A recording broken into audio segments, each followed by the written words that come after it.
Hello again. Thank you very much for joining me here on Movie Ninja. And today I am talking about Masters of the Universe Revelation. And before I get into it, I just want to say that my expectations for this series were limited. I understand that the original 83 television production was primarily a vehicle to sell toys. And it was very successful at selling those toys. And so the story and its setting were fairly basic. Essentially, you have this barbarian on this, outer space setting of Eternia, and it's good guys versus bad guys. Good guys always win. Hey, will you buy our toys? There we go. And, oh, by the way, Mattel is still attached to this property. Has been for decades, but the keys to the kingdom still lie with Mattel. So Mattel is still, on this. Anyways, okay, for some that's, true. What does that have to do with anything? It's like some things never change. And that's okay. That's fine. But I'm just saying. Anyways, so my expectations were limited. But that being said, approaching this, I think a healthy mindset is kind of like for a revival, a reboot, adaptation. A mindset that you need is something similar to someone restoring a house or someone flipping a house for new homeowners, new residents. So you have to ask yourself, is there a good foundation here? Does it have good bones, that you can really work with? And the answer is yes. Okay, the original series was a bit sparse on depth considering modern tastes, okay? It was still fun, and a lot of people obviously liked it because 30 years later, we still use it for other media. And this was something, by the way, even the 83 version was based off of an old comic series prior, I believe it was the late 70s, and it was very Robert E. Howard-esque. But from 83, we already had a 2002 reboot, which was very good, by the way. And I recommend anybody watching that 2002 Cartoon Network production because it was very well done, and not a lot of people talk about it. So my shout out there. But we also have 2010 and 2013 comic compilations and crossovers with the DC universe. That my point being that this is worth your attention, especially if you are into sci-fi, fantasy type media, then this works for you, and this is worth revisiting, and it does have good bones. So that being said, this is not really even, I don't even think the words that I had used previously can even really be used here. Adaptation, reboot. It's a continuation. I suppose revival. But from where we left off in 1983 He-Man, we pick right back up in this show. So essentially, we just had oh man, what's going on? Skeletor, man, he's trying to get into Grayskull. He's trying to take over Eternia. Use his magic for maniacal purposes or whatever he's gonna do. He's chasing his own tail at this point. He's been doing this for so long. There's he just wants to a win because he's always losing. And hey, He-Man and Man-at-Arms and Teela and all their friends, what do? They bring the fight to Skeletor, and yes, they save the day yet again. And the first episode of this 5-episode season, the first episode starts out pretty much where we left off, and then takes a very hard left turn. So why do I say that?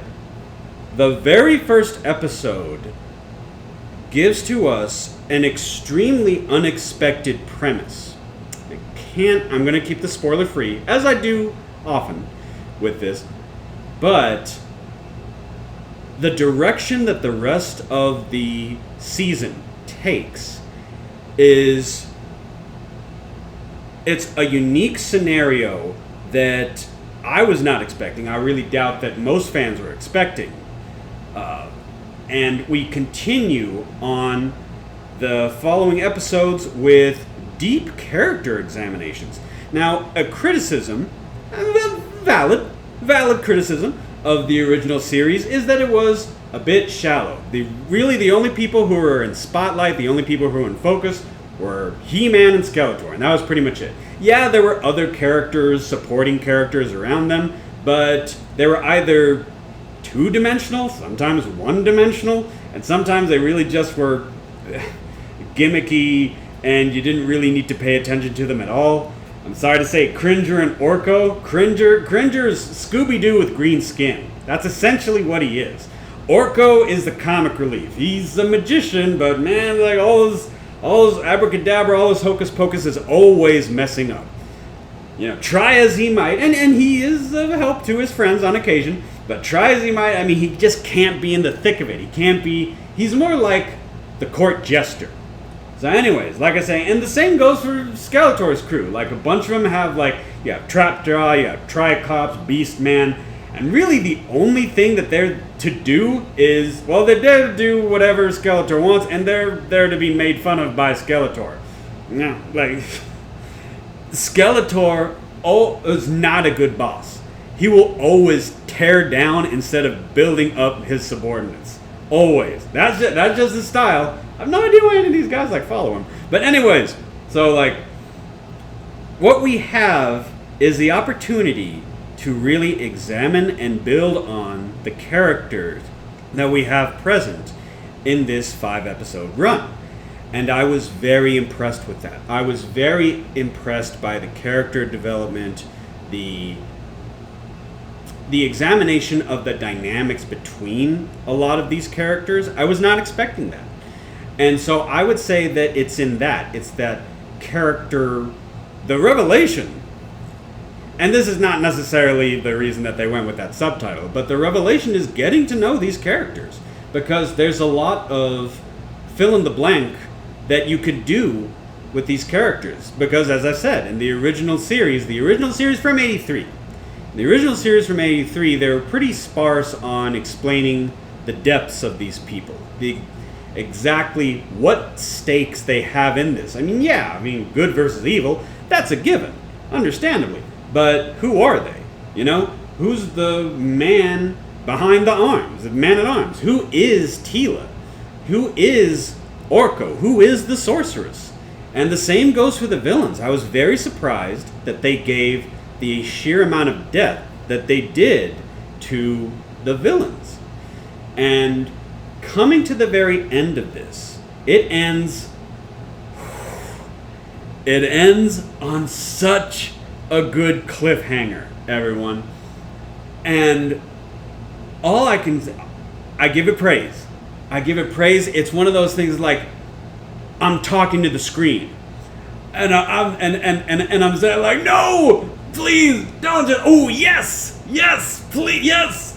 Like, you know, like when the heroes get a victory or something like that.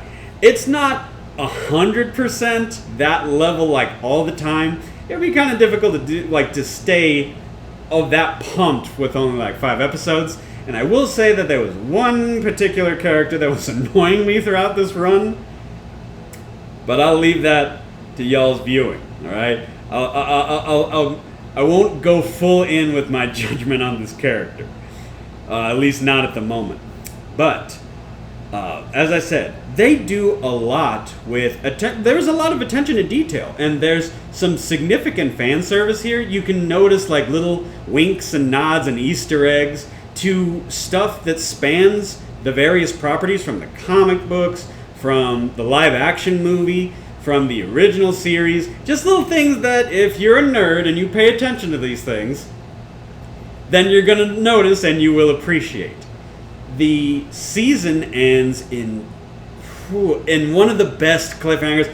It's such a good cliffhanger that I don't know when part 2 is coming out, but all I can really say is I am excited. I am very excited for part 2 of this. And not only that, now that I've talked about how I feel about, the show, I'm also going to talk about the voice cast. And some people I'm a little less familiar with than others. The two, the main, three that I will say. Sarah Michelle Gellar, starring Buffy's back, y'all. And she is starring as Tila. And there was a few episodes where her voice acting work is not necessarily where it should be, but oddly enough, I think she got some notes as they were doing the production for a few episodes, and it's okay, can you do this a little bit more? Can you do this a little bit more? And she was receptive, and so I think her voice performance, because it really is two different things, being on camera and then, being in the sound booth and then, recording your lines and whatnot. And I think she gave an admirable effort, So, aside from that, there's also, as Evil Lynn, Lena Headley. Lena Cersei Headley plays Evil Lynn, and she is perfect for that role. And last but not least, and the entire cast does a good job. Overall, it does a good job. Like I said, Sarah Michelle was a little bit shaky at the beginning, but coming up to the end, she really did, take some notes, and her vocal performance improved. But hey, how could this not be this actor? Mark Hamill as Skeletor. Excellent job. Don't need to go too much farther into it. So yes, it builds on its characters, it builds on its foundation. Great story, great cliffhanger ending, and I'll leave it at that. That's my review of Masters of the Universe Revelation Part 1. Please, Netflix, please come out with Part 2 fairly quick. I know that we're coming into the last quarter of the year. Please do us all a favor and don't keep us waiting too much longer, because the story is too good, the animation too good, the cast too good to keep us just waiting for a whole other year. Please don't do that. Please, under 6 months. Please. Okay, so thank you for joining me again here on Movie Ninja. I apologize if I got a little too over enthusiastic about this, but it really was much better than I was expecting. So thanks again for watching, and I hope you have a great rest of your day.